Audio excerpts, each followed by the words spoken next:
Paranormal Buzz Radio is proud to present Good Luck Sleeping with your favorite spooky sisters, Rachel and Kayla. The views and opinions expressed in our podcast by us or our guests do not necessarily reflect the views of Paranormal Buzz Radio or its sponsors. Use of any material by Paranormal Buzz Radio or Good Luck Sleeping without expressed written consent is strictly prohibited. For information on everything Paranormal Buzz Radio has to offer, visit their website at paranormalbuzzradio.com, like them on Facebook, and follow them on Twitter and Instagram. Due to the nature of the content we discuss, listener discretion is advised and not recommended for those under 18.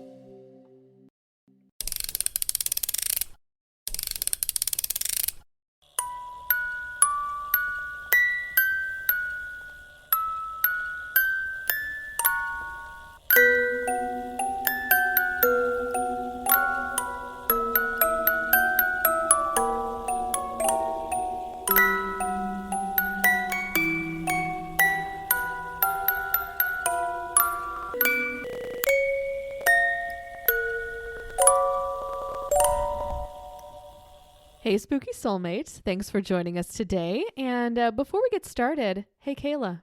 Oh, God. What? Why did the ghost go into the bar? To get some booze? Yeah. Yes. For the booze. You did so good. Okay, here's another one. Why do demons and ghouls hang out together? Demons and ghouls? That seems very word specific. Yeah, it is. I don't know why. My brain's broken. Because demons are a ghoul's best friend. Oh my God. Absolutely not. Well, that was a good one. Not facts. No cap. I looked that up specifically for you before we started recording. Yeah. Okay. Anyway, how are you? I have been better, but hopefully it's been a really rough week. It's just been a lot of work the past 2 weeks. We had like our biggest event of the year, and I was getting like 4 to 5 hours of sleep before I had to get up and go back to work. So it was like 4 days of that and then 2 days of travel on each end. And I'm just like, burnout. Yeah. I mean, you've been burning the candle at both ends for a while here. So you could only need to recover after all of that. Yeah. And then instead of recovering, I got thrown into a hectic work week. So it's just like, yeah. But once we get past this and then another event in November, I can rest. So Good. hopefully. Yeah. All right. Well, how are you? I'm good. Nothing really to report. Just living life, enjoying the fact that it's not sweltering outside anymore, and I can finally wear what I was born to wear, which are hoodies and flannels and all of the layers all year round. Yes, it's just magical.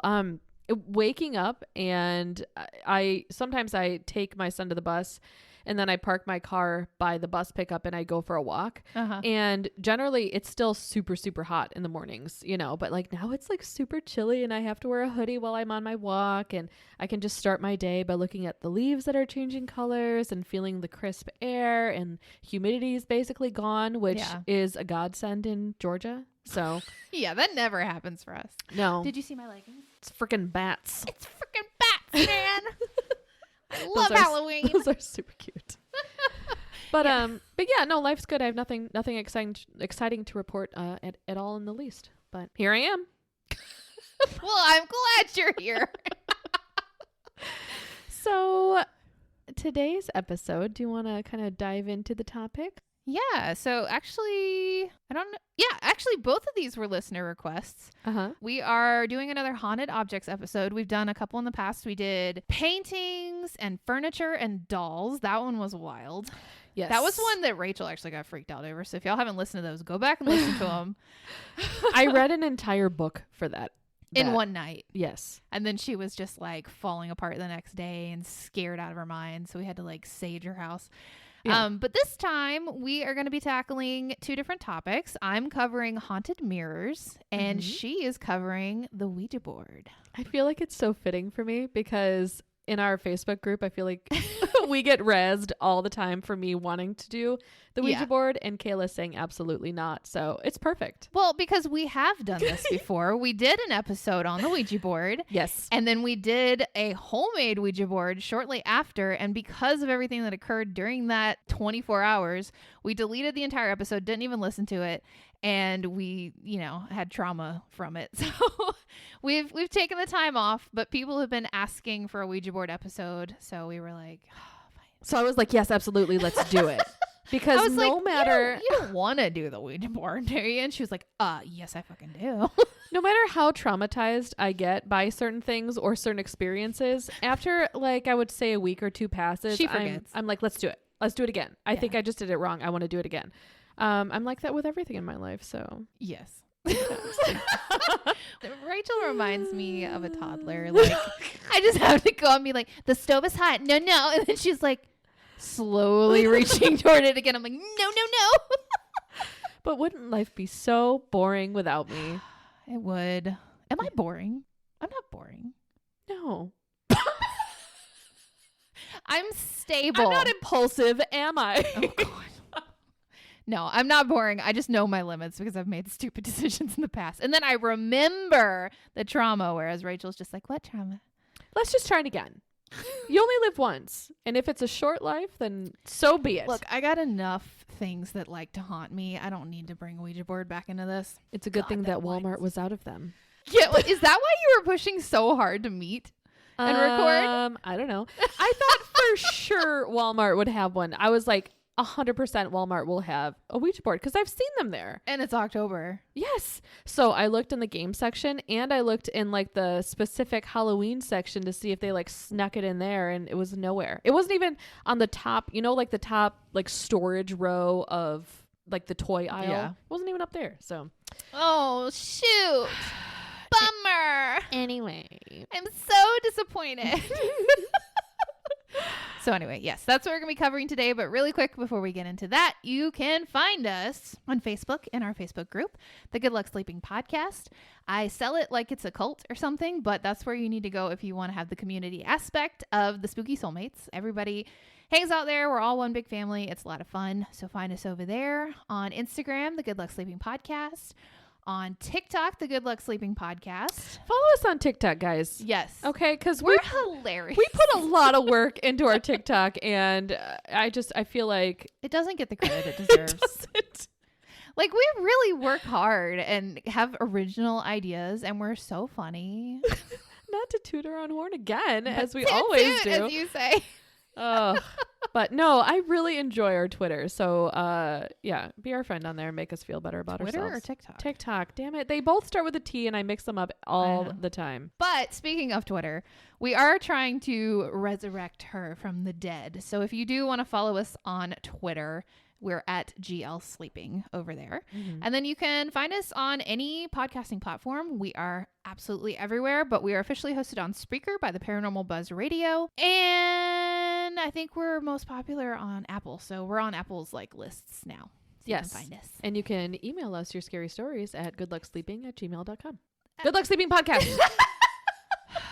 goodlucksleepingpodcast@gmail.com. I was about to clap, and then I was like, wait, she left that part out. This is why Kaila does this part. Yeah. It's okay. She always opens because I open and then I stare at her blankly and don't know how to continue. So we each have our own giftings. Indeed. All right. Who's going first? Why don't I just jump into it? I'm all Ouija board ready. Okay. Ouija board go ready. for it. You go, girl. Okay, so this is from Wikipedia. I just wanted to give you a brief overview of what the Ouija board is in case you don't know, which I'm sure you do. You'd have to sleep under a rock, I feel like. But okay. So the Ouija, also known as a spirit board or talking board, is a flat board marked with the letters of the alphabet, the numbers 0 to 9, the words yes, no, occasionally hello, and goodbye, along with various symbols and graphics. It uses a planchette, which is a heart-shaped piece of wood or plastic, as a movable indicator to spell out messages during a seance. Participants place their fingers on the planchette, and it is moved about the board to spell out words. Ouija is trademark of Hasbro, but is often used generically to refer to any talking board. One of the first mentions of the automatic writing method used in the Ouija board is found in China around 1100 AD in historical documents of the Song Dynasty. The method was known as Fuji or planchette writing, and the use of the planchette writing as an ostensible means of necromancy and communion with the spirit world continued, and albeit under special rituals and supervisions. It was a central practice of the Quanzhen school until it was forbidden by the Qing dynasty. Sure. I mean, at this point, they know that we're just going to struggle through. It's been our soundbite for 2 weeks in a row. Oh, Lord. All right. So I found a lot of information on this next website, and I really want to just kind of dive into this article called The Strange and Mysterious History of the Ouija Board, because it's by Linda Rodriguez McRobbie at the Smithsonianmagazine.com. It's a fish. Yes. And it's basically, why is the Ouija board so appealing? Okay, like that was where my research kind of went. Why has it stuck around for so long? It's so simple. Because the demons talk to you and then they suck you in. Okay. Maybe. So I wanted to kind of like dive into that. Like why are people so obsessed with it? So the initial spiritualist movement surrounding the Ouija board offered solace in an area when the average lifespan was less than 50. Women died in childbirth, children died of disease, and men died in the war. Even Mary Todd Lincoln, wife of the venerable president, conducted seances in the White House after their 11-year-old son died of a fever in 1862 during the Civil War. They were hella spoopy. Okay. Wait, the Lincolns? The Lincolns? Oh, yeah. Oh, I didn't know that. Oh, yeah. They fully believed in the paranormal. They were crazy. We should try and contact them with it. He saw his doppelganger in the mirror in the White House. Well, we should try and contact them. No. Yeah. No. I bet they'd love to talk to us. Oh, my God. During the Civil War, spiritualism gained adherents in droves, people desperate to contact loved ones who'd gone away to war and never come home. So it makes sense. Yeah, there's a lot of young deaths, a lot of non-closure, trauma, all that stuff. Mm-hmm. Makes sense. Exactly. So communicating with the dead was common back then. It wasn't even seen as bizarre or weird. And it's hard to imagine that now we look at it and think, why are you opening up the gates of hell? But opening the gates of hell wasn't on anyone's mind when they started the Kennard Novelty Company, which was the first producers of the Ouija board. In fact, they were mostly looking to open Americans' wallets. Of course. As spiritualism had grown in American culture, so too did the frustration with how long it took to get any meaningful message out of the spirits, says Brandon Hodge, a spiritualism historian. Calling out the alphabet and waiting for a knock at the right letter, for example, was deeply boring, and that's what they did before the Ouija board. After all, rapid communication with breathing humans at far distances was a possibility. The telegraph had been around for decades. Why shouldn't spirits be as easy to reach? People were desperate for methods of communication that would be quicker. And while several entrepreneurs realized that, it was the Kennard Novelty Company that really nailed it. Nobody thought, hey, maybe they cease to be humans when they head over to that side. Like, that never crossed anybody's minds. It's not all demons. No, I know that. But even as a spiritual energy, like, you lose a lot of what makes you human. So yeah, you tend to have, like, your negatives are more pronounced. So you become a much more negative spirit. Uh-huh. But then the opposite's true. Yeah, I mean, there's good spirits, but every action has a equal and opposite reaction, right? Look, I'm just saying the amount of times I've actually come in contact with a decent good spirit is like nil compared to the amount of negative ones. Well, that's not true. Spirit guides, those are positives, and they're just as present. You just don't think about them as much as being present because they're not I haven't terrifying. Actually met them, though. Well, okay, we'll get into that later. Okay.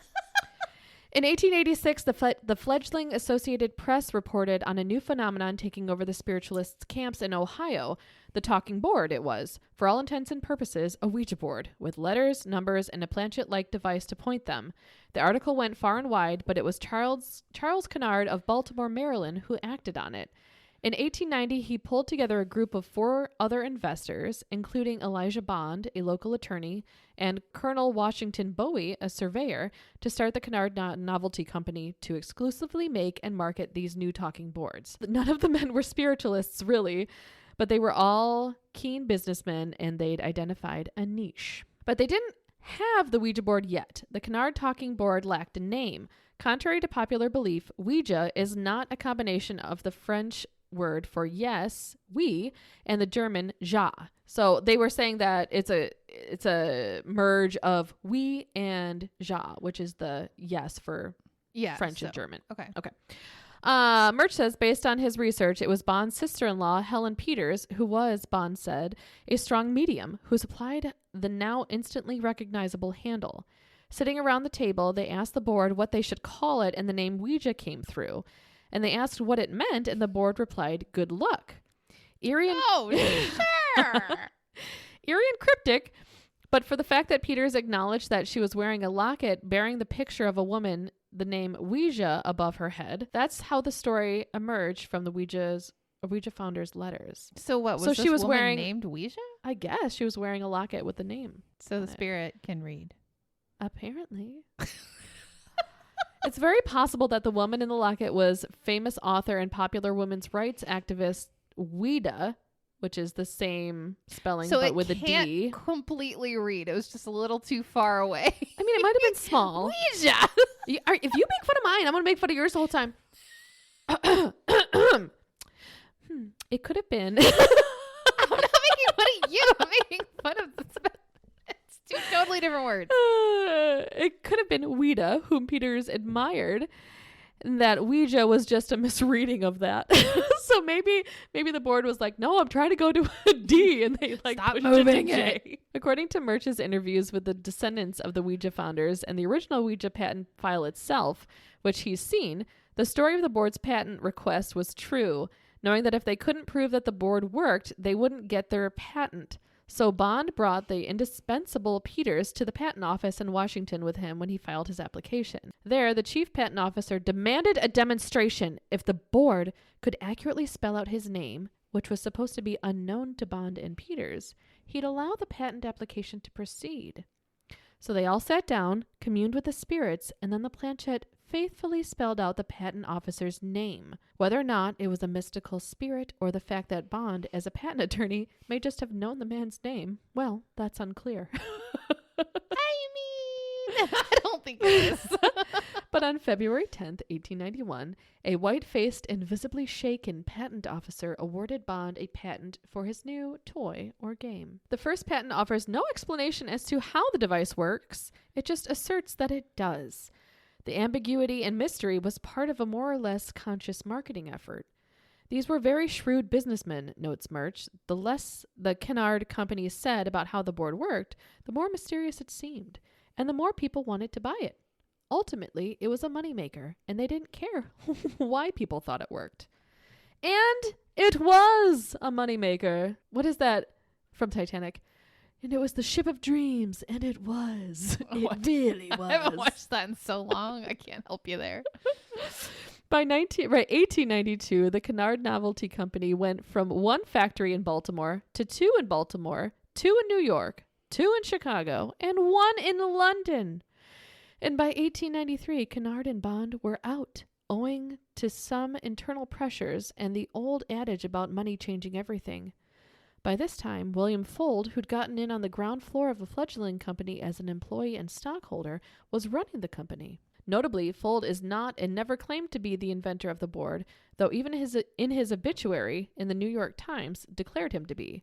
Also notably, Fuld died in 1927 after a freak fall from the roof of his new factory, a factory he said that the Ouija board told him to build. Dun, dun, dun. So he was consulting the Ouija board like people consult tarot cards. Huh? Because it told him to build the factory, right? Yeah. So he was consulting it the way people consult tarot cards. Correct. Yes. Like, what should I do today? Exactly. Well, that's exactly it. So That's crazy. people gain information from this. If they're struggling with a life choice, a lot of people seek out the Ouija board. They seek out tarot cards, the same thing, you know. Okay, the board's instant and now more than 120 years later prolonged success showed that it had tapped into a weird place in American culture. It was marketed as both a mystical oracle and as family entertainment. Wait, no. Well, yeah, because it's sold as a kid's game. Fun with an element of otherworldly excitement. I mean, I feel like you should be older than 8 before you start contacting the dead. Well, not according to Hasbro. What do you want to do tonight? Monopoly? The Ouija? Like... So the article goes on, but it ended with people want to believe. The need to believe that something else is out there is powerful. This thing is one of those things that allows them to express that belief. So people want answers, and this is something that can readily give them answers. I understand you know. that, but for me, it's like something that readily gives attachments, and that's just not shit that I want. I'll get there. Okay, so I found some scientific studies online Because, we need to get a little bit factual. It's so hard with the paranormal because there's just not a lot of ways to back it up with science. No, there's really not. But, okay, so this is what I found. This is on Wikipedia also. Oh, great resource. I found it other places also, but it was noted there. Okay, various studies have been conducted recreating the effects of the Ouija board in the lab and showing that, under laboratory conditions, the subjects were moving the planchette involuntarily. A 2012 study found that when answering yes or no questions, Ouija use was significantly more accurate than guesswork, suggesting that it might draw on the unconscious mind. Skeptics have described Ouija board users as operators. Some critics have noted that the messages ostensibly spelled out by the spirits were similar to whatever was going through the minds of the subjects. According to the professor of neurology, Terence Hines, in his book Pseudoscience and Paranormal, 2003, he said that the planchette is guided by the unconscious muscular exertions like those responsible for table movement. Nonetheless, in both cases, the illusion that the object, table, or planchette is moving under its own control is often extremely powerful and sufficient to convince many people that the spirits are truly at work. The unconscious muscle movements responsible for the moving tables and Ouija board phenomena seen at seances are examples of a class of phenomena due to what psychologists call a dissociative state. A dissociative state is one in which the consciousness is somehow divided or cut off from some aspects of the individual's normal cognitive, motor, or sensory functions. So my hands are just running wild without my permission. I do feel that scientists have to explain things that they can't otherwise explain. 100%. So even if their studies don't quite make sense to maybe people who are more in tune with the spiritual side, it gives them peace to like have these answers, Well, I mean, when we did it, you could tell the difference between us moving it and it moving on its own. Like, and it was a difficult thing because there was a crease in the middle of the board. We were using a freaking shot glass. Yeah, we made a homemade Ouija board on a piece of cardboard. Well, Kaila did. And I brought down a shot glass. And it wasn't a light shot glass. It was a really tall one. We were like, this is poor choices. But like it took a lot. Like we just barely could touch it because it would topple over.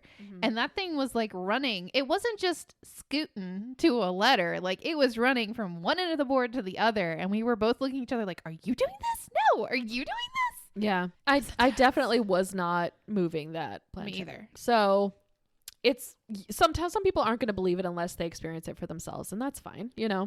I do understand that. So let's jump into Zozo. Okay.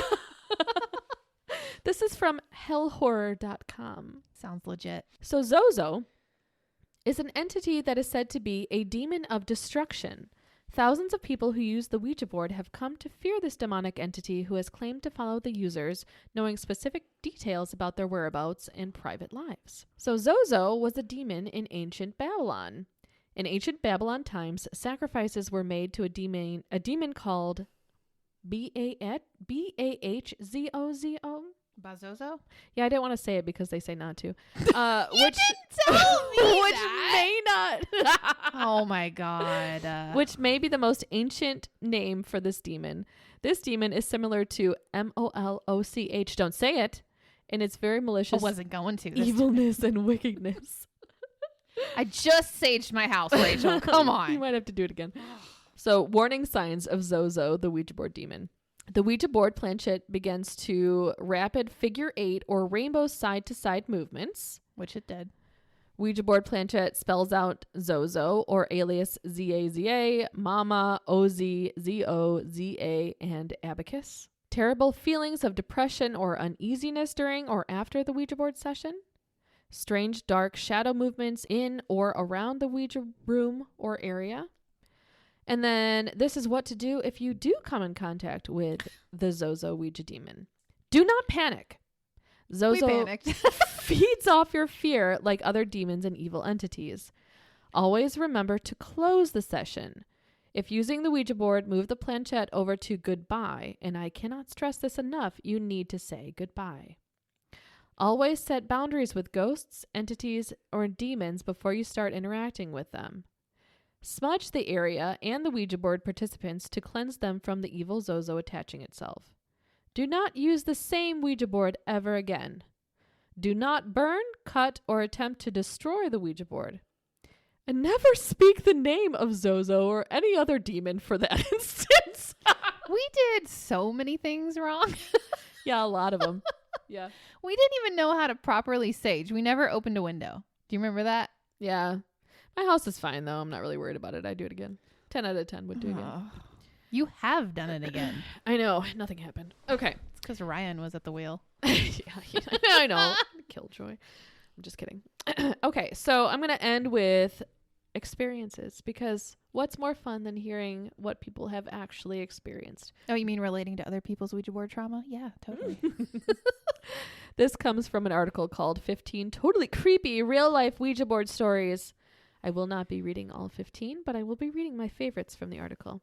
This is by Marissa Brown. Oh, that's her full name. Marissa Brown from at cafemom.com. Okay, first story. My sister and I messed around with the Ouija board a few times, and when we were teenagers. Every time we used the board, we seemed to communicate with the same spirit named Ed, who constantly threatened our younger brother during the sessions, even though our brother, who was 4 or 5 years at the time, was nowhere near us. It scared us so much that we threw out the board. We never mentioned a word of this to our brother. A few years later, our brother brought home a friend's Ouija board. After he and a friend used the board a few times, he told us that he was a little freaked out because a spirit named Ed kept threatening him. What? Our mother banned the Ouija boards from the house after that incident. This is from Tammy, Holly Springs, North Carolina. My brother is adopted from South Africa. The hospital intake examination found him to be a newborn, so his official birthday is March 27th, 2001, which was the day someone found him and brought him to a hospital. That's what's on all of his records, South African and American, and that's the day we celebrate. But it is entirely possible that he could have been born a day or even 2 days ago when he was found. So anyways, it's me and 6 other girls, and we're doing silly teenage girl things with a Ouija board, and I thought it would be cool to ask what my brother's real birthday is. And to make sure that the results weren't skewed, I took my hand off the planchette and stepped away from the board, and had the other girls ask, what is Caroline's brother's birthday? They didn't know my brother was adopted, but they didn't know the whole backstory about his birthday being somewhat fuzzy. So they didn't know either of those things. Okay. And there's no way that they could have known that he was brought to the hospital on March 27th, 2001. Their fingers were on the planchette, and it moved to the numbers 3/26/2001, March 26th, 2001. It's completely plausible that he was born on the 26th and found on the 27th. I still get kind of weirded out when I think about that. Maybe it's just a coincidence, but it's effing weird, and the possibly exact date of birth of a baby born in South Africa and adopted by a family that lived in D.C. showed up on a Ouija board at a summer camp in New Hampshire, which is from Caroline Gianpire. I was going to say, wow, that's crazy, but... in Reddit. Caroline Gianpire. Okay, anyway, next one.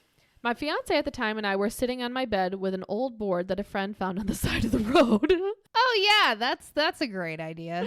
We asked who was with us, and it said Mo. I asked, are you a demon, spirit? Mo demons. And you said you don't like dad jokes. Look, just because I can crack one out every now and then. Are you a demon, spirit, or angel? He said, demon by your creation. We were a bit freaked out, but we kept going. We asked more simple questions like, how many are with you? He replied, 7. What is your favorite poster that I have? It replied, bloody mess. And I pointed at a kiss photo I had of Gene Simmons with his tongue out while blood was everywhere in and around his mouth. This one, I asked. It replied, yes. Oh, gross. Well, he's just a Kiss fan. That's not a problem. After a few more questions, I asked him to move my skeleton heads on my TV because we wanted to know if this was fake or not. Mo replied, close your eyes. And after a few seconds, all of my skeleton heads were facing us. No! How the hell could that be faked?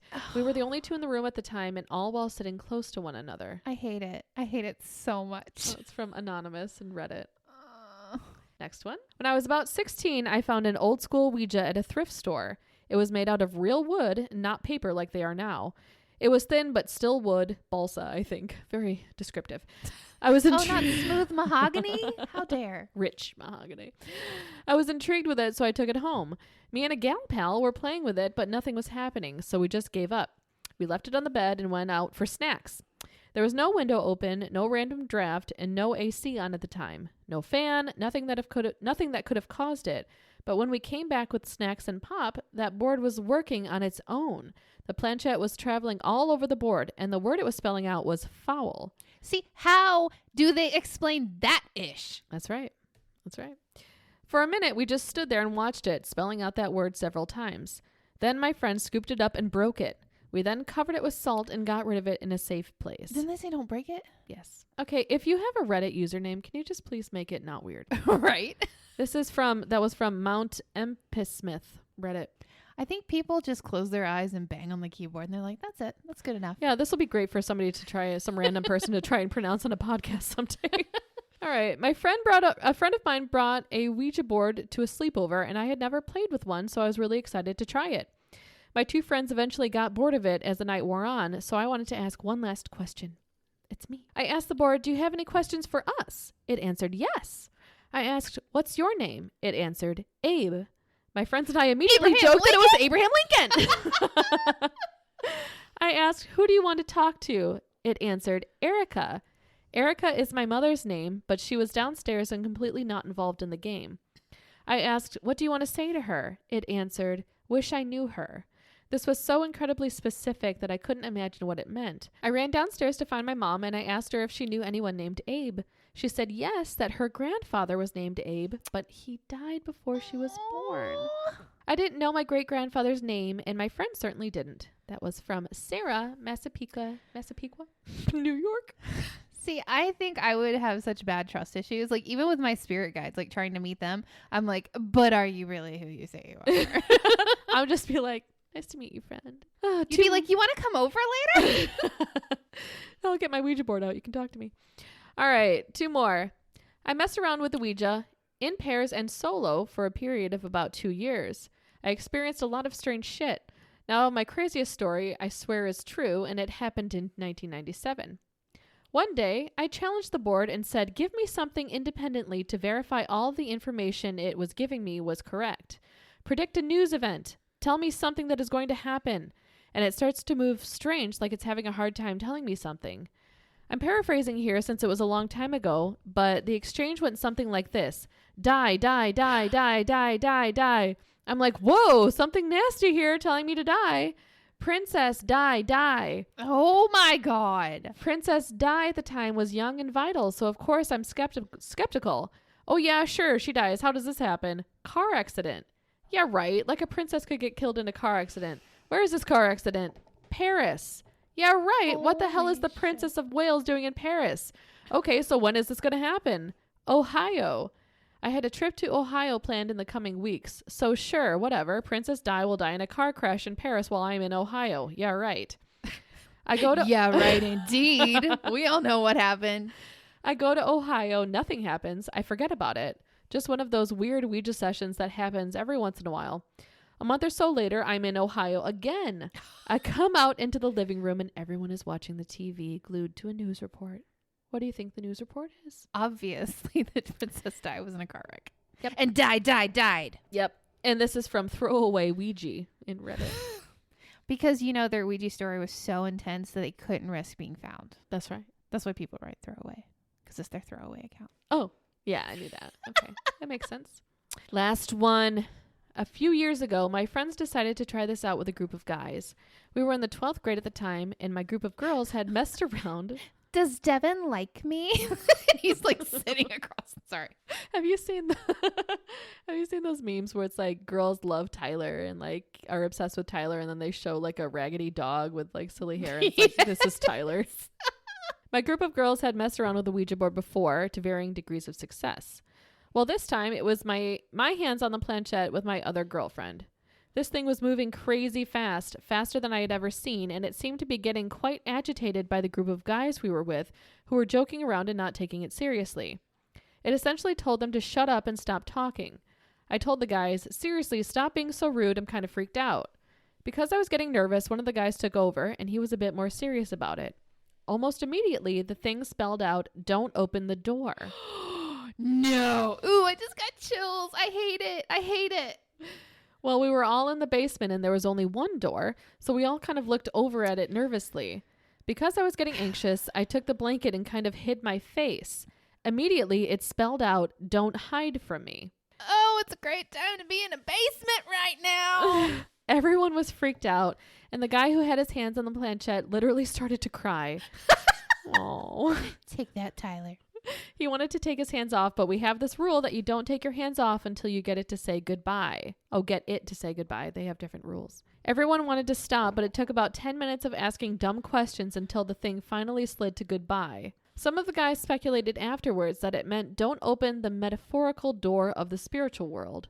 The reason being is that we told them to never ask for a sign, or else it would kind of lets the spirit roam free outside of the board. Before that guy took over, they kept asking for a sign, only for me to cut them off mid-sentence and tell them to knock it off. So this does make sense. That is from Strange Objects 123 from Reddit. I hate it. I hate it. And scene. Yeah, I'll never touch a Ouija board again. Don't even try. Okay, Me neither. Now that I'm a little tipsy because this episode made me nervous. You're lightweight. Uh-huh. Okay. So first I want to start out because I'm covering mirrors. I actually have had a recent situation, and I don't think I've actually talked about it on the podcast. One of our cemetery trips that we went on, we have talked about that, how this like ball of light flew into the car and like was directly behind my seat. And in my home, the people who owned it previously, they decided it'd be a great idea to put mirror doors on the closets. Well, that was the time. That was like the home decor of the time. That's what everybody did. Because your house was built when? Well, it was originally built in the 70s, but these people have been here since 99. So yeah. I would imagine they've replaced it since then. So that spirit, I think it was that spirit, because I ended up having a nightmare about that cemetery the night that all happened. It came home with me. It let me know that it was there by moving my door. I literally watched my door creak. My door doesn't creak normally, so that was really weird. I saw upside down child-sized handprints on my mirror, and I actually made my tallest son try to recreate it, and he couldn't do it. That was horrible. I ended up saging my house for the first time ever, and I felt like whatever was there had left. It was like staring at me every single night. Like you could just feel its eyes on you. So ever since then, it's been like a revolving door of spirits. They just find me, and I don't know how. The most recent one, so it's to the point I'm saging my house a month, like every month, a monthly saging, okay? And so I had recently saged, and then my family came down to visit, and we took the boys to the park because I was about to go on this big trip. I was in the car, and my parents texted me and said, "Hey, is your friend back?" We had a friend at the time who was staying down in the basement, and he wasn't going to be back for like another 24 hours. And I was like, no. And they said, "We just heard like the door open and shut and then footsteps." And so they had even come down and checked, and nobody was here, and they couldn't explain it. And like that night we kept having weird noises and things happen. And I was just like, so this happens a lot, so just let me know if it keeps happening and I'll take care of it. And my parents were just like, take care of it. Yes. They don't believe in this stuff. So anyway, I went on my trip, and I'm in the hotel room by myself sleeping, and I wake up to the faucet turning on and off by itself. So I heard it turn on. It lasted for like 3 to 4 seconds, and then it turned off. And I got up and I was like, what the fuck? So I turned the light on in the bathroom. I was like a total kid and just slept with that light on. But every single night it would feel like something was watching me. And there was like a chair all the way across the room, and it felt like something was just sitting there chilling, watching me sleep. So I'm kind of glad I didn't get to sleep but for like 4 to 5 hours because it was pretty bad. Did you have your own hotel room? Yeah. Oh, nice. Yeah. And then I found out my boss outed my podcasting stuff to like the entire company at the end of the thing dinner. And I was telling them about the faucet situation, and the lady who's the head of events was like, "My light keeps turning on and off by itself." I'm like, awesome. Well, I get home and I haven't been sleeping well. Like I keep having either I go to sleep and I wake up when it's like morning time and I have no recollection of my dreams, but I'm exhausted, or I have nightmares. There's like no in between for me anymore. So I go to sleep. I feel like something's watching me in my room again. I'm like, cool beans. And I have a nightmare over and over and over all night about a skeletal woman with like long gray hair. I can't remember anything else about it, but I remember I would wake up because Oliver was crying, and I would get Joe up to go get him, and then I'd fall back to sleep and it would happen again. And it happened like 4 times. Do you remember that was one of my reoccurring dreams when I was a kid? No. Yeah. No. Yeah. A skeletal woman with long gray hair. Yep. Was she like floating? She was in a tower. Mine was just floating. Yeah. Well, I was in the tower too. So it was, that was one of my reoccurring dreams as a kid. I hate it. Okay, so anyway, as I was doing the research for this episode, which I'm about to get to, I decided I need to sage this house again. So I did. Should have waited till after. Right, I'm going to like re-sage it.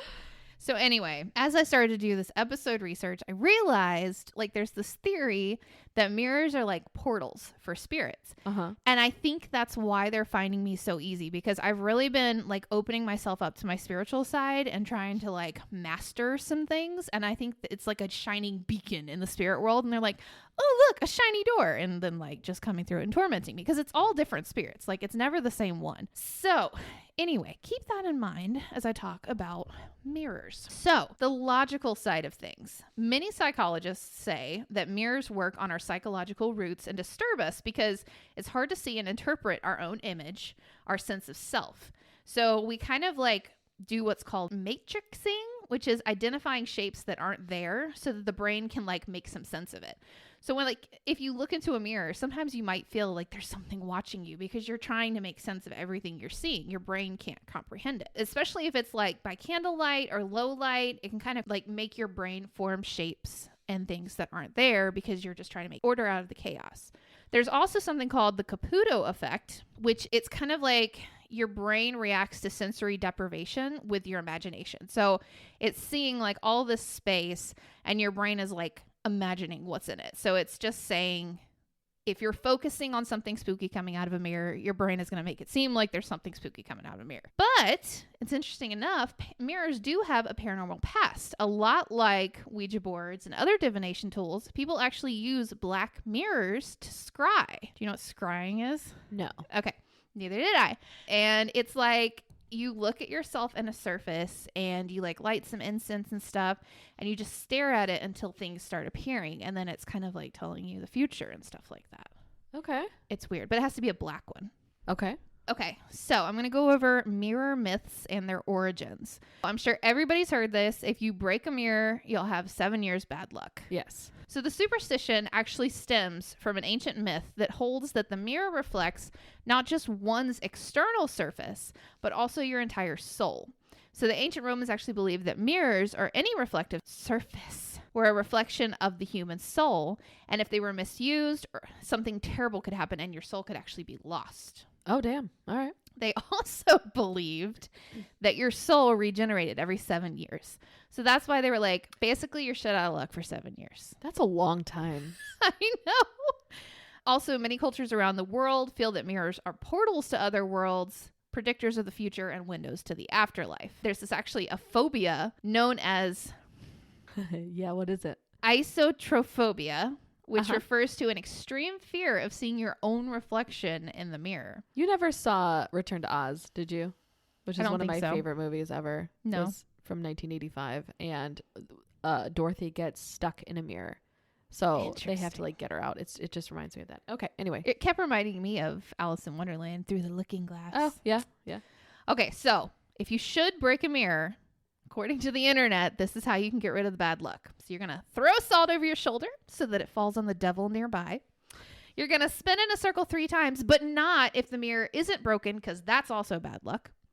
You're going to grind that mirror into a fine powder so you can't see your reflection anymore.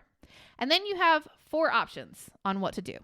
You can either reuse the broken mirror as art, which to me just sounds like a problem. Dangerous, Let's just too. bring it back Sharp. in. Toss the broken mirror into a south running river.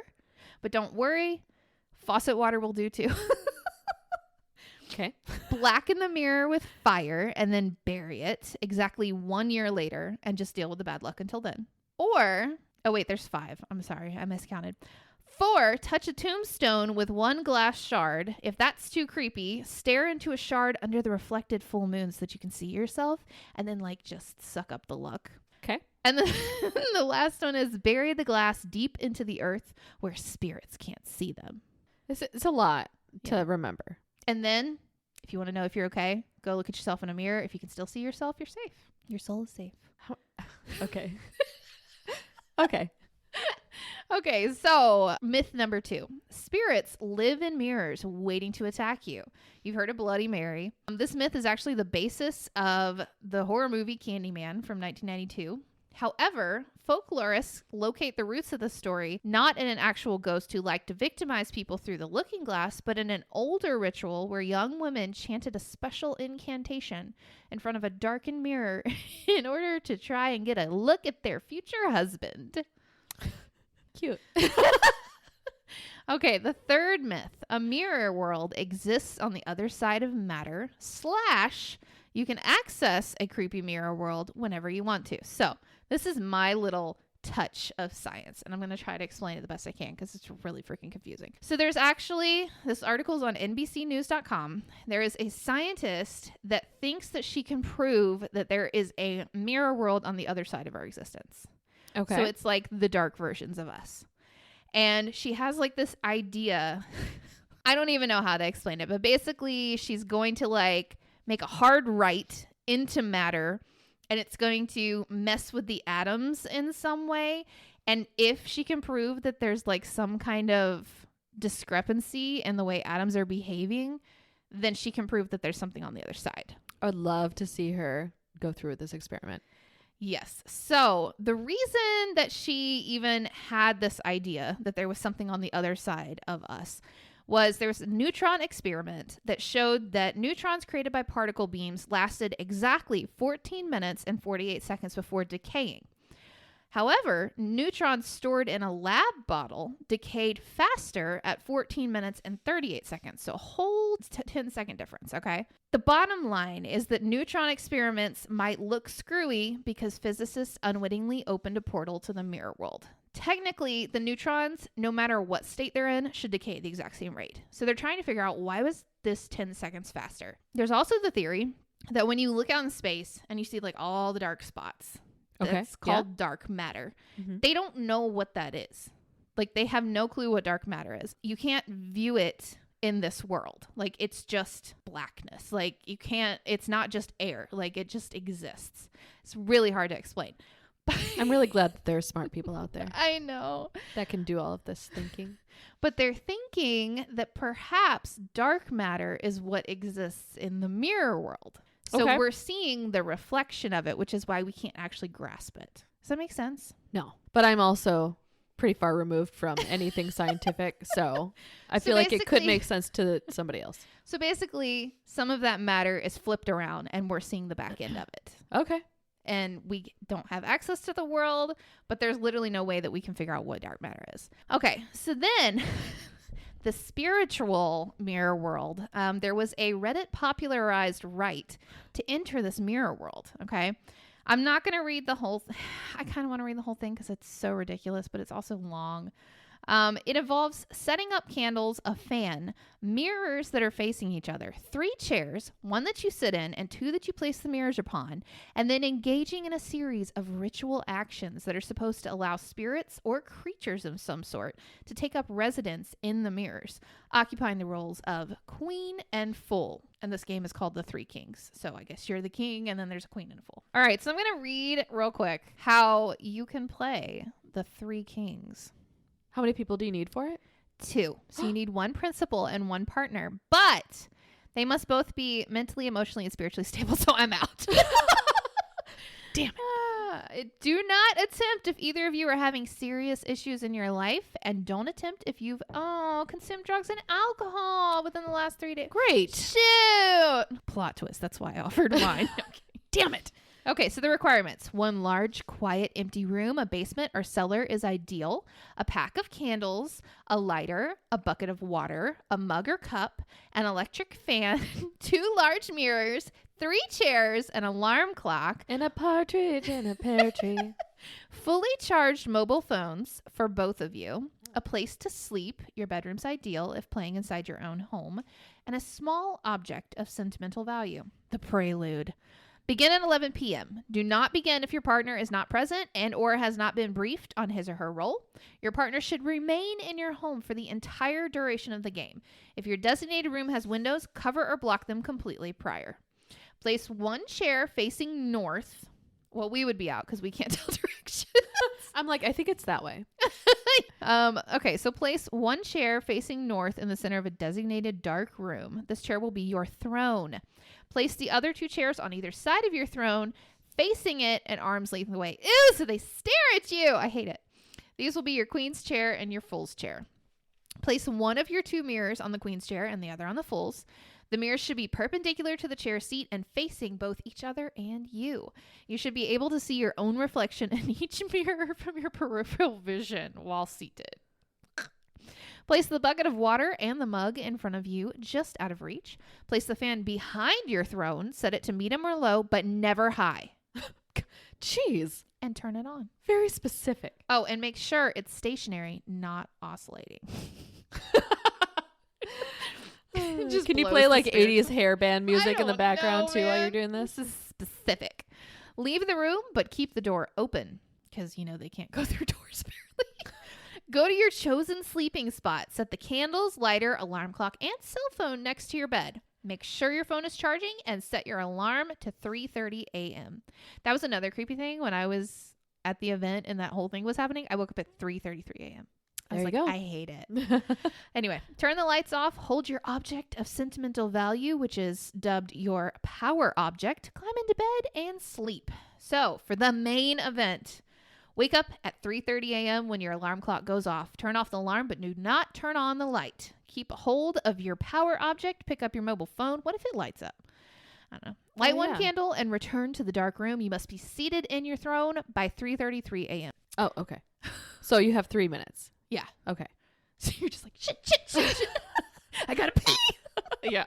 For me, that would definitely be a stop. Yeah. Do not proceed if any of the following occur. Your cell phone did not charge. Your alarm did not go off precisely at 3:30 a.m. You approach the dark room and find the door closed. Why am I getting chills? I hate this.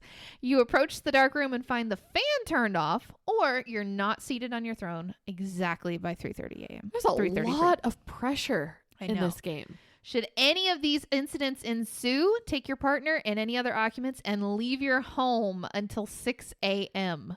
I wouldn't do that. I know you wouldn't. You'd be like, what's going to happen? You just continue. You try. Yeah, I'd be like, dude, I don't have this much free time. Right? I've set this up specifically for this game. We are following through. If you do not encounter any red flags, proceed. Take your throne, but do not look directly at either of the mirrors and do not let the candle go out. Use your body to protect the candle from the fan. Keep your eyes focused on the darkness in front of you. Again, do not look at the mirrors and do not look at the candle. Should you have any questions you wish to ask, you may ask them now. You may or may not receive a response. If you do, your response will come from the direction of one of the mirrors. Do not turn to look at the mirrors. Any answers received should be taken with a proverbial grain of salt. Okay, dude. I've set all this up. And then it's not even legit. And you're going to tell me to just be like, What's the point? Like, so are you going to hear audible answers? Yeah. Okay. Or maybe it's like in your mind's eye if you're like clairaudient. I don't know. One of the mirrors is the queen and one is the fool, but it may not be clear which is which. Okay. Also note that to whatever may settle in the mirrors, you yourself are either the queen or the fool. Remain in your throne until 4:34 a.m. If you can't look at your phone, how the frick do you know? That's a good question. I guess you have to have a clock in the room too. They didn't give you that little tidbit. Maybe set another alarm. Okay, the ending. At 4:34 a.m., your partner should call out your name to end the game. Oh, I could have just kept reading. Oh, sure. All right. Cool. That's why I have a partner. I just skimmed earlier. Should this fail, your partner should call your cell phone. Should this fail, your partner should enter the room and without touching you, use the bucket of water and mug. What, like throw water? I will do this for you. I know you would. Concerning fail-safes, if your body is suddenly moved, the fan will blow out the candle, ending the game. Should you become lost or disoriented, your power object will guide your way back. Okay. Do not ignore any of the previously noted red flags prior to seating yourself on your throne, and do not attempt to stay in your home should these appear. Do not pass go. Do not collect $200. So anyway, that's how you enter the mirror world. Apparently you just talk to spirits in it, though. Okay, and the fourth myth. Spirits of the newly dead can get trapped in mirrors. It's believed an uncovered mirror where someone dies attracts demons that are drawn to tragedy. In Chinese culture, it's believed that if you carry a dead person past a mirror, their soul can get stuck inside it. Or, on a real dark note, the newly released spirit may be captured by dark forces looking in through the mirror. In Dutch and German cultures, it's believed seeing yourself in a mirror after a death is an omen that you're next. And there's a belief that at night you should sleep with the mirror in your bedroom covered. Otherwise, spirits may enter through it. And that is why I think this is what's happening to me. Are mirrors portals? So just the definition of a portal. A portal is an unseen vortex that connects two places through time and space, and even dimensions or other realities and timelines. So if spirits can pass through them and into your home, then it's possible they are. All right. What if it's like a dead me and it's like, yo, bro, you're going to die soon.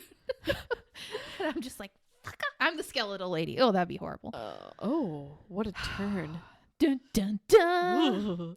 There are instances throughout history of paranormal activity gravitating toward mirrors, which takes various forms. One of the most common types of experiences are figures like shadows, apparitions, and entities other than the person in the room appearing in a mirror. Or sometimes they even come out of the mirrors, which is like hella creepy. So I have a couple true mirror hauntings. The first one is from mysteriousuniverse.org. It's by Destiny Globitz. She is a spiritual advisor. She said one of her cases, a young woman loved mirrors. She would go to yard sales, estate sales for unusual mirrors. And one day she found an old, beautiful mirror from ceiling to floor. She had a sensation something was trying to get her attention until one day she said, "Show yourself to me and talk." Never a good idea. This was a bad no-no to say the least. Her family started arguing, getting sick, as well as the pets. Things started moving or even disappearing. At that point, she contacted me. When I went in, I found out through psychometry, a form of tool to communicate with a spirit. Guess we'll have to look that one up because I don't know what the heck it is. We found out that the person who owned it was a very negative, vain person. When this person passed away, the mirror was sold to my client, and the negative energy and spirit of this person was attached to the mirror. See, that's what I'm talking about. They don't keep their positivity, so they just become like really negative. Maybe. I think jury's out there. When my client said what she said to the mirror, she released the energy spirit into her home. The spirit fed off the negative energy, becoming stronger, which allowed it to become a poltergeist. Aha. I had to do tonight we're fake French. I had to do a cleansing on the whole family, the pets, the home, and most of all, trap the spirit within the mirror again through a technique. After the cleansing, the mirror was thrown away properly so it couldn't be used ever again, and everything went back to normal. Bada bing, bada boom. Okay, so this one, I don't know where it came from. It may have been the same lady. So she said the witness was apparently in his bedroom one night, which features a full-length mirror, when he saw lurking within it a tall figure in black clothing and a Quaker hat, which supposedly stepped right out into the real world. The being was wearing a long black cloak and a Quaker hat, as I just said. Yes, but what hat was he wearing? Quaker. Okay. He had glowing red eyes. He floated along the floor 3 inches above the ground. No feet could be seen, but he was present in a total physical 3-dimensional form. The man who I'm talking about was fully awake. This was not a dream. The being asked the man, "Would you like to join us?" Oh. The being was meant to be the man's spirit guide for life. In return, the man would receive all of the material things that he could ever wish for. Fame as a movie star, immense riches, the girl for his wife, everything that he had been programmed to desire. The being was not there to sell the man on the benefits. He was just stating what the deal was. Wait. You can have negative spirit guides. You can? What? Yep, I'm learning that. Really? Yeah. Oh. I'm very wary about trying to find them now. I did it one time, and then like something was in my home after that, and I'm like, okay. Huh. So then what was the deal? He was just saying, like, giving the benefits, like... I guess when you die, you come with us. Like, you get to live your life, and then you come with us, wherever that may be. Okay, eternity is a lot longer than a lifespan. Right. All right.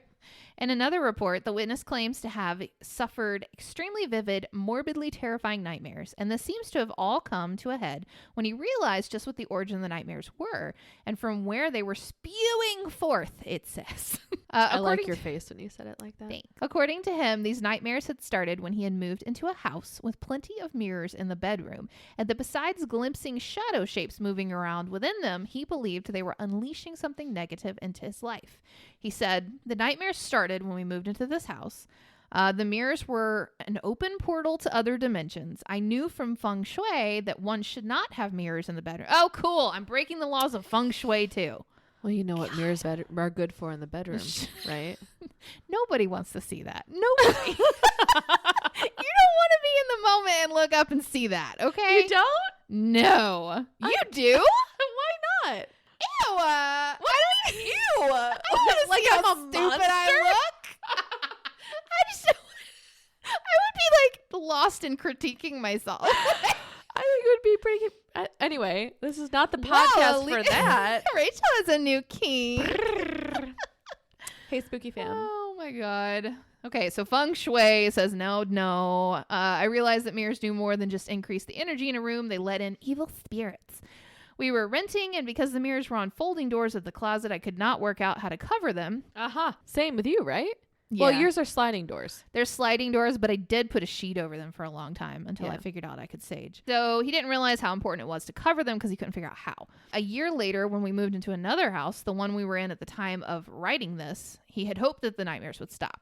They did not. This time, while there were no mirrors in the bedroom, the idiots who designed the house did not put a door between the bedroom and the bathroom, just an open arch. Part of the large vanity mirror looked almost directly into the bedroom. Oh, this poor guy.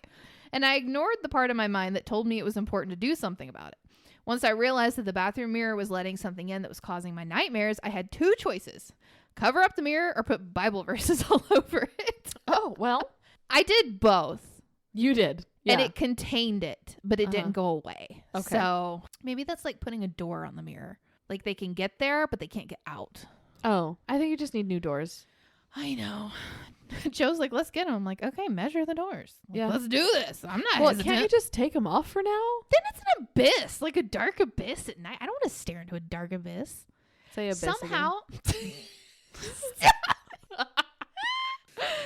Oh, you guys caught me in a wine weird does mood some tonight. strange stuff to Rachel. Anyway, I think it would be less creepy to look into your clothes than it would be to look into a mirror. No, because then I'd start like picturing all these eyeballs. I have just a dress that has really sequins, good imagination. and they'll like light up, and I'm like, oh my god. When's the last time you wore a sequin dress? My birthday. Oh, okay. All A right. year and a half Fair ago. enough. It was hideous, but I did wear it. Okay. Anyway, moving along, we come to a report from Supernatural magazine with a witness who claims his experience happened at a haunted bed and breakfast in upstate New York. This place dates all the way back to 1845. Here within this old building is apparently a mirror that's very active with the paranormal. Witnesses say the mirror in question is just an old Victorian style, which came from an old Victorian home just down the street. The owners of the mirror have been having strange things happen. Odd lights would come in and out of the mirror. They would see unknown faces gazing back at them. See, that would kill me. Yeah. Growing more and more uncomfortable with these unusual sights, it was decided to take the mirror down the street and see if the owners of the hotel would like to give it a good home.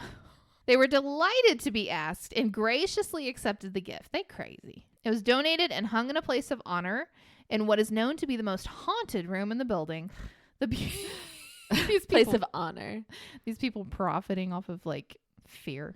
The beautiful Victorian antique was placed on top of an old dresser which was already in the room. It was decided they would just leave the mirror to its own devices and wait to see what, if anything, happened without mentioning it to their guests. Oh, all right. So you have to disclose that information. I like know. that's important stuff. If I'm going into a hotel and renting a room, please tell me if it's haunted. I Right? will probably more than likely want to stay in that room, but I want to have the option to not. Exactly. Things began to happen. It wasn't very long, obviously. Small at first, with odd balls of light moving about the edges, until over time the energy began to increase and what appeared to be faces started to appear. The witnesses decided to get some people together and try what's called a mirror divination, which is basically trying to communicate with whatever's in the portal. The hotel apparently has quite a few ghosts roaming about, including that of several children and a mobster. Oh. You're just like, who's here? Put your hands up. Put them up. Put them up. They arranged a ritual to try and contact them. Okay, so during the night's investigation, it was suggested we try a session with the mirror. So a group of about 6 guests then proceeded to the haunted room to try our luck.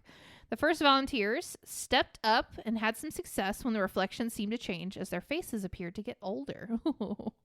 You would love that. That's my nightmare. After a few minutes, someone suggested, Willie, why don't you give it a try? The guy writing this is apparently Willie. I had never tried anything like this before and immediately agreed to take my turn. Only a few minutes had passed before changes began to take place. The first thing to occur was that my hair, which was very long at the time, seemed to be getting shorter, and my face began to transform into female features. As I stood motionless in front of the mirror with 5 witnesses seated on the bed to my left, the strange transformation proceeded. Over the next few minutes, the image of my reflection made the change from a 58-year-old man to that of a young teenage girl. Everyone in the room was fascinated with the strange image in the mirror as the young girl became more and more clear, but no one was prepared for what would happen next. Everyone was sitting... What? I want to know what happens next. Everything was sitting quietly, transfixed on the image, while I stood motionless, staring straight into the mirror, not moving a muscle. Suddenly, the image of the young girl turned and looked straight at the people on the bed, and the mouth began to move as if trying to talk to them. It was at this point when some of the group became very uncomfortable and started to leave. The session then came to the end when the face disappeared. Okay. Jeez. Apparently, I saw on Good Mythical Morning, so there's a game that you play where you stare at each other, and it has to be like by candlelight or something, like dim lighting, and your features shift and change. And they did it with each other. They just literally stared at each other's faces for like 5 minutes without like trying to blink as little as possible. And like they did start to warp, and it was really interesting. Is that not just like shadows? I don't know. From We the should candle? try it. Totally. We got a candle. Oh, That'd be the most uncomfortable game ever.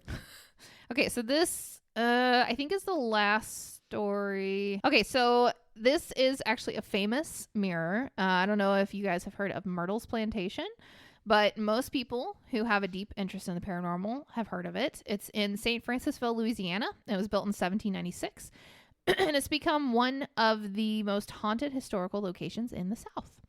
So what some people may not realize is that within this house is a haunted mirror. In the hallway across from the large wooden staircase is a large rectangular mirror with a gilded gold frame. The mirror has been within the house for well over 2 centuries, and many eerie stories have surfaced about it. According to one story, Sarah Bradford Woodruff, who lived in the house along with her husband and children during the 1820s, haunts the house and is said to be permanently trapped inside the mirror. Tourists who take their picture in front of the mirror often find strange anomalies in their photographs, creepy-looking shadows, or an array of orbs. Some people even claim that they have seen fingerprints and silvery apparitions standing on the staircase reflected within the mirror's surface. Some people believe the mirror shows nothing but ordinary reflections. So I actually have a couple of the pictures. Great. I'd love to see these. So you can see above this lady's head, there is a seemingly semi-see-through woman. Yes, I see that. And then you can see there's handprints. Is this the same picture? No, it's the same mirror, but different picture. So it's like, oh, okay. There's nothing else in it. Uh-huh. It's weird because the handprints don't really look like hands from people. Ew. Seriously, like, look, their fingers are bent all weird. Yeah, it looks like it's like a smudge. It could be a smudge or something like of a hand moving. Like in Titanic when they slam their hand on the window and then slide down. Yes. Okay, so then this is the last story that I have. This was on Ghosts subreddit. There's an entire subreddit dedicated to them. It's called the Funeral Home Mirror. All right. I found this mirror in the abandoned Moulton and Kyle Funeral Home in Jacksonville, Florida. I have always loved exploring abandoned places, and this was on my bucket list. So they met up with a friend, wasted no time, went inside. The place was decaying and falling apart. There was old furniture, caskets, and even a hearse left behind. This sounds like your jam. Yeah. In the rubble, I found this mirror. I normally don't take things from the places I explore, but there was something about this mirror. I had to take it. Of course you did. This would be you. I'd be like, leave it. My friend didn't like the idea. He found it disrespectful. I didn't listen to him and took it with me. So it's you and me. I know. I hung it in my living room. The next day, my mom and sister came over and told me they don't like it. They said it made them feel lightheaded and nauseous when they were around it. I was skeptical because I didn't feel any of that. I thought they were just feeling that way because they knew where I got it from. A couple days later, a friend of mine comes over and is immediately drawn to the mirror. I stepped out for a second to answer a phone call, and when I came back in, I see him staring into it as if he's in a trance. I put my hand on his shoulder to ask him if he was okay, and he jumped back and backpedals into the kitchen. He was breathing hard and on the brink of tears. He told me he saw an elderly version of himself mouthing words with shadow figures swaying back and forth behind him. He left and has refused to come back. I thought it was all in his head until last night. I was laying on my bed, and then I hear footsteps in the living room. I get up to check and see nothing. I was alone. As I was walking back to my room, I stopped and stood right in front of the mirror. I looked directly into it, and almost instantly, I felt like I was in a daze. I began seeing a black mass cover my face from left to right. Then I see a hand reach over my shoulder and wrap around my neck. Ooh. I snapped out of it and ran to my room. My whole body was cold, and I felt a stinging sensation on my neck. I was terrified, but fascinated at the same time. It's so you. I didn't sleep. I was thinking about it all night. I waited for the sun to come out, and then I put the mirror in my shed. I've told people about my experience, and they tell me to get rid of it. I understand why they would say that, but I feel oddly attached to it. I feel like it has something to say, and I want to find out what it is. Well, I want to be her friend, and I want to visit her house and her shed. Oh, and here's a picture of it. That looks okay. Am I going to interrupt you if I tell you a little tidbit? No, that was the end of my stuff. Okay, so remember in the room that we used to record in at my old house, or at my house? Yeah. Before I redecorated it, it had the dresser that had the mirror on it. Okay, so that dresser has been in my family for quite a while, and that dresser has a mirror on the back of it, but the mirror is detachable. Okay, so You're telling me this whole time we were recording in a haunted mirror room? So I used to have that mirror and dresser in my room growing up forever. Like, it was in there from as long as I can remember until I moved out. Okay. And when I was little, I used to have these horrible nightmares, including like the one I told you earlier in recording.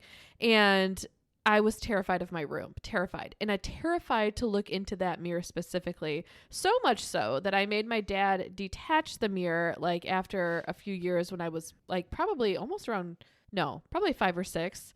So it was gone from like 5 or 6 up until I was a teenager because that mirror scared me so much. So. And then you just brought it back. Yeah, and put it and up started in a my paranormal house. podcast and then didn't tell me.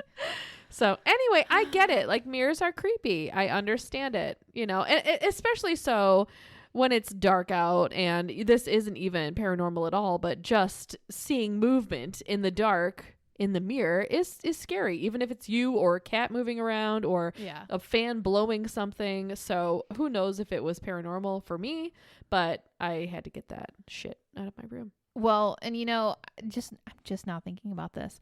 When we first moved into this house, we adopted 2 kittens, but we got the orange one first. The orange one? Wasabi. Orange? Mm-hmm. Shut up. It's a southern thing, okay? I don't think it is. So I took him to our room because he was a brand new kid and I didn't want him to sleep by himself. And he looked into the mirror and immediately Like, he was arched just his back. like seeing a cat. I don't know. Yeah. But I had to put something. I had to put something over the mirror. I had to put a sheet over the mirror for the whole night because he wouldn't go to sleep. Huh. Makes you wonder. It does. Or it could be their little pea brains not understanding that it's not an Wow, actual there's other another cat cat over there. He's threatening my territory. All right, guys. Well, that was I don't know if I'll sleep good. That was quite an episode. You know what I was thinking the entire time we were talking is these should be scary things, but I don't know what will scare me. Nothing scares me anymore. Researching for this episode scared me. Did it? Yeah, I had to take a couple breaks. Like, Yeah. I did half one night and then half the other night, and then I saged my house. I researched this in the dark in my bedroom, and I wasn't scared. It's like, you know, I don't know. I think I'm just desensitized. Do you actually feel spirits when they're around, like negative ones? Yeah. Why doesn't that bother you? Doesn't scare me. I don't know. I guess nothing's ever happened, so well, that's not true because you have been scared. Yeah, when but the then Ouija board demon came out. Right. But then I can just kind of like shake it off and forget about it. Maybe I think that's your ADHD. Maybe that is. Maybe it's my mental problems. I don't know. Which is why we should not play the Three Kings. Yeah. Well, that just seems like for my ADHD, way too much work and not instant gratification. So I will not be playing that game. Oh my God. That's why you couldn't be like a witch, because you have to pay such close attention and do everything down to like the increment. I'd be like, do. This could use a little nutmeg. Oh my gosh. No. I will not become a witch. But I am interested in spirituality and all the things and who knows what we might adopt later on. I just think, doing it in healthy ways is the way to go. Researching your stuff, which you're good at, and then I'll just pick up on what you research and you can just let me. me tell you how to do everything. Right. No, it is really nice when you get like confirmation from your intuition, and then it's like confirmed by your spirit guides or God or whatever you picture, as like the one above. But it's really nice. It's nice to like have that confirmation. I get like angel numbers all the time and I'm like, what does it mean? Yeah. I had a cool reading lately. I do follow this psychic or tarot reader on TikTok. Which she's really accurate though, especially with you. Yeah, she's amazing. And I had a reading done recently and it spoke to me quite a lot. So maybe we should do another. I think we've touched on tarot before, haven't we? Yeah, I actually had a reading for my guy, but it was like when I barely understood tarot. I've actually bought my own tarot deck. Same. And so have you. Yeah. So I think that we should try like doing tarot on a podcast. That might be fun. Yeah. All right. And then we could talk about the history of the tarot deck or whatever. There you go. You're getting tipsy Rachel and tipsy Kaila at the end of this episode, I think, because I'm listening to myself speak and I'm like, shut up, Rachel. You've had enough wine. So I think this is a good place to end it, but good luck sleeping, family. Seriously, though. Good luck sleeping.